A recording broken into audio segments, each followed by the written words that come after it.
नमस्कार दोस्तों,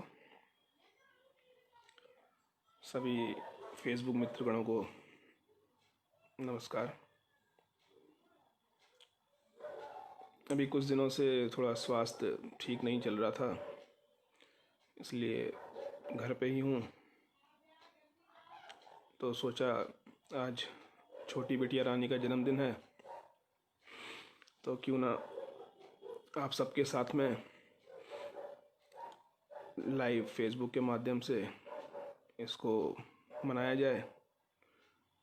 कल रात कुछ गद्य रचना छोटी सी जैसा हो सका अपने माध्यम से अपनी सोच जो है वो कागज़ पे लिखी और उसे फिर अब आपके साथ सुबह 12 बजे बिटिया रानी के जन्म दिवस पर साझा किया।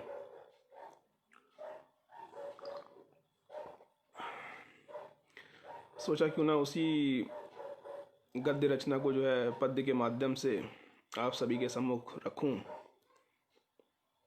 थोड़ा सा इसी बहाने सब लोगों से मिलना भी होगा ऑनलाइन माध्यम से।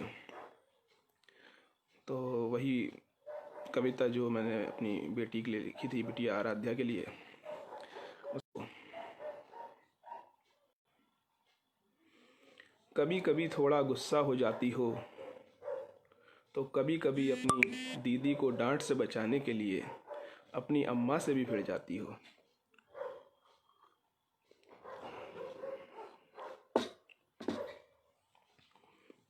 अब तुम 2 बरस की हो गई हो, थोड़ी सी नटखट हो, थोड़ी सी मासूम हो। दादी के घर की ही नहीं, तुम तो अपनी नानी के घर की भी जान हो। अब तुम 2 बरस की हो गई हो। चिया से तुम्हारा कोई पुराना नाता है, तभी तो उसको बुआ कहने में तुमको बिल्कुल मज़ा नहीं आता है। फूफू की तुम राज दुलारी थीं, तभी ए स्क्वायर को ए क्यूब करने का श्रेय तुमको ही जाता है।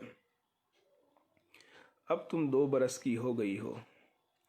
सब कहते हैं तुम्हारा चेहरा तुम्हारी मौसी से हूबहू मेल खाता है। सब कहते हैं तुम्हारा चेहरा तुम्हारी मौसी से हूबहू मेल खाता है, तभी तो तुमको भी डॉक्टर वाला स्टाइल खूब भाता है। आराध्या की मौसी जो है वो डेंटिस्ट हैं लखनऊ में। तो आराध्या को भी बहुत पसंद है अपना खिलौनों से खेलना, डेंटिस्ट के डॉक्टर्स के जो आते हैं अपने प्लास्टिक खिलौने। मक्खन अमूल का तुम्हारे लिए जीजाजी है। बताऊंगा दोस्तों, आपको बताना चाहूँगा कि हमारी बिटिया आराध्या जो है मक्खन को कभी मक्खन नहीं कहती हैं, वो उन्हें उसे जीजाजी के माध्यम से संबोधित करती हैं। तो ये उनका अपना अनोखा अनूठा निराला अंदाज है कहने का। मक्खन अमूल का तुम्हारे लिए जीजाजी हैं, तो च्यवनप्राश प्रास को बाबू कहने में तुम्हें बड़ा मज़ा आता है। अब तुम 2 बरस की हो गई हो। अब तुम 2 बरस की हो गई हो। अगले बरस जब तुम 3 की हो जाओगी, अगले बरस जब तुम 3 की हो जाओगी, तो तुम भी अपनी दीदी की तरह प्ले स्कूल में पढ़ने जाओगी। तो तुम भी अपनी दीदी की तरह प्ले स्कूल में पढ़ने जाओगी। अब तुम 2 बरस की हो गई हो। बिटिया अब तुम थोड़ी सी बड़ी हो गई हो। बिटिया अब तुम थोड़ी सी बड़ी हो गई हो। तो एक ये छोटी सी गद्य रचना थी जिसे मैंने पद्य के माध्यम से आप लोगों के सामने रखा। आशा है आप सभी को पसंद आई होगी